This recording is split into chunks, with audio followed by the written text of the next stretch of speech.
What is going on, guys? This is Gainz Gaming. Today we are talking about ranged combat and my future plan in Rise of Kingdoms for my main account here. As you can see, I have Gonzalo maxed out now.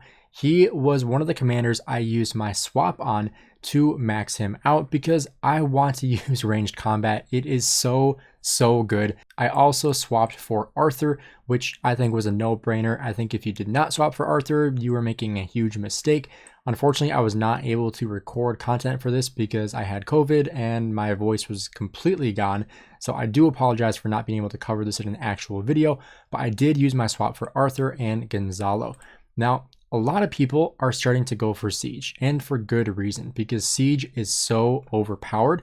And today I'm going to be showing you guys some reports from Kingsland that I was using Gonzalo with when I finally got him maxed out. And spoiler, I don't have Siege. So that gave me a little bit of an issue because I'm starting to train Siege, T5 Siege that is, but I didn't have Siege before. And so I was like, okay, what do I do? Like, how do I use my Siege March? And the way I ran this was by using my infantry set. Now, huge shout out to Mr. Siege because he helped me through this.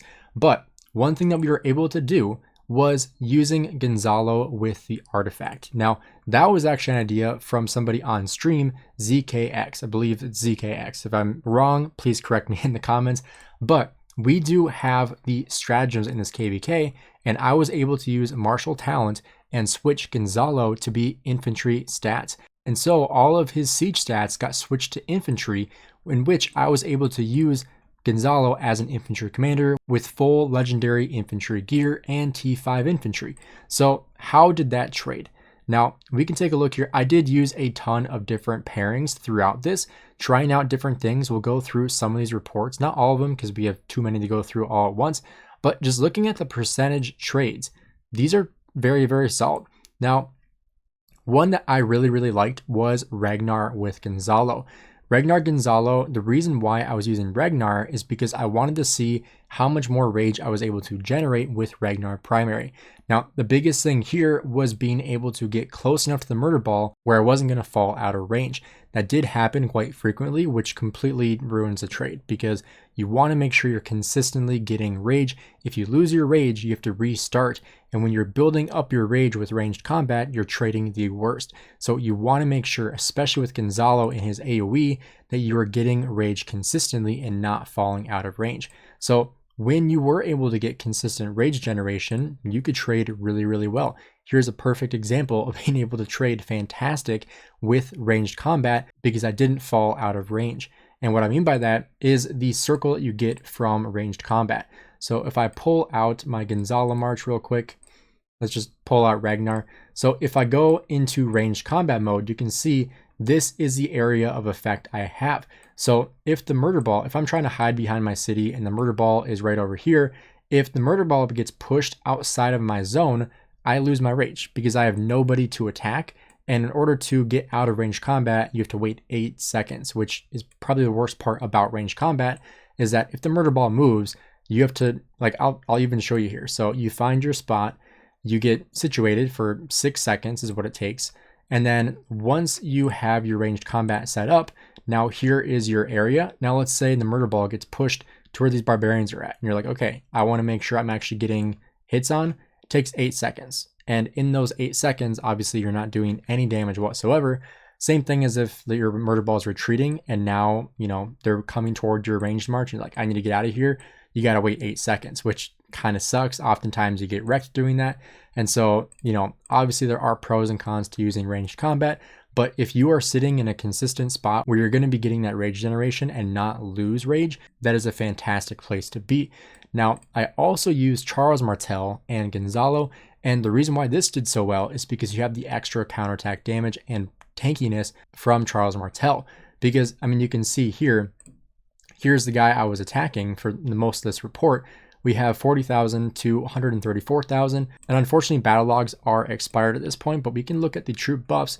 And you can see also with Charles Martell, you can get the relic, which gives you an extra 50% infantry attack and 10% infantry health. I do have the 3rd tier unlocked, so I have this maxed out, but it gives you insane attack stats, which is fantastic for ranged combat. And so you can see right here, this is for infantry. This is also for infantry, and so that's an additional 20% attack. This one right here is an additional 10% defense, and so you can see how that artifact will benefit us a ton as well. But you know, being able to basically lock on somebody and just do an insane amount of damage is pretty fantastic. And here's another good example: being able to lock onto a Hookabing and Arthur with 280,000 T5 units. Look at this, 394,266k, because the counterattack damage is so high with Charles Martell that I'm not really taking any damage at all. And so being able to lock onto stuff like that just makes it so easy. And then you add in all the AoE value that you're getting here. Obviously, like, this is small amounts of damage, but those add up pretty nicely to a fantastic report. And we continue going through here, and you can see just how good these trades are. Now, one thing to keep in mind here is that this is when I did not have Gonzalo maxed out. This is when I was using Catherine with Gonzalo, and I was using him on expertise. And so this one, he was at 3,111. So I also did not have the artifact on here. So this is with 2 siege commanders with all infantry. As you can see right here, 390,000 T5 infantry, which is also a lot of infantry, obviously. But you can see, even with full siege stats, not getting the benefit of having the infantry stats, you can still trade really well, even with an epic commander. And so I think this just goes to show how good siege is, even when you're not using siege. Because, like, again, when you lock onto somebody, I believe it's this one, yeah, 62k to 124k, like, these add up pretty nicely. Here's another example that I was using Gonzalo with Caesar. This pairing actually did pretty good too, because you were able to have extra troops in here. So I'm excited to see how this does when I have him expertise, because again, this is without the expertise. I was able to get like 420,000, I believe, with this full march before I even had max tech for the troop expansion. And so just having that amount of troops made it super easy as well. The reason why this report really fell down is because I actually got locked onto by another ranged combat march. So this one, Cordoba and Gaja. So this one is a full expertise on both of these with full siege stats and full siege gear. So obviously it's going to do a lot better. The other benefit of having Julius Caesar is his relic. 20% all damage is pretty fantastic for Gonzalo in that AoE damage that you get. But again, this just goes to show how good siege really is. You can see I just got absolutely demolished by this. This is also T4 too, so that's another important aspect to look at, is T5 versus T4 in this report. So, you know, using T5, obviously you're going to do better. In this case, I was using T4, so a little bit of a different situation there. And here's the last report that we have with my Catherine and Gonzalo. Another instance where I believe this is another range combat. Yep, Margaret and Babur, which is a fantastic march, completely wrecked me. Again, I do have not that many troops here. I believe these are T5 though, but I do think it's interesting that the reports that I get wrecked in are against other siege marches, because siege is just so strong. But even when I got wrecked here, 69k to 319k, I still won the report by 122%. So even when I get wrecked like that, I still win the trade. And the only instances where I was trading negatively with my siege was when I would get swarmed down. And in those instances, it was because the murder ball got collapsed and I got 10x around it, which even if you put, you know, like the best marches in the game, if you put Luce and Scipio, if you put, you know, Hookabing and Arthur in there and they get 10x surrounded, they're going to trade just as bad. So when it comes to siege combat, I do think that this is part of the future of Rise of Kingdoms, which is why I made that investment of maxing out Gonzalo.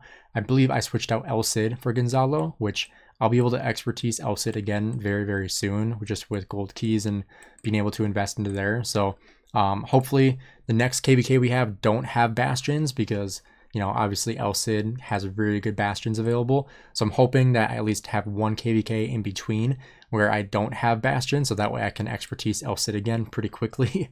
But let me know what you guys think down below about siege. Like I said, I am starting to train T5 siege to be able to actually field full siege in the field, which I think is going to be fantastic. Obviously, using siege is going to be much better for siege marches. I will have to start investing into siege gear too, but I will also be building out another archer march. So I'm still planning on doing that and still planning on making those investments into archers, but I will also be working on siege in the future too, for different niche situations where it's going to be very beneficial, especially in the altar, especially in murder ball situations where, you know, I have my marchers fighting in the field and my ranged combat just sits there and collects AoE value, which is exactly what I was doing in this KVK. If you want to see that footage, I did stream it in Kingsland. So if you go to my most recent live stream, you'll be able to see all that footage there. But let me know down below what you guys think if you are planning on investing in Siege. And thank you guys for checking out the video. I'll see you guys next time.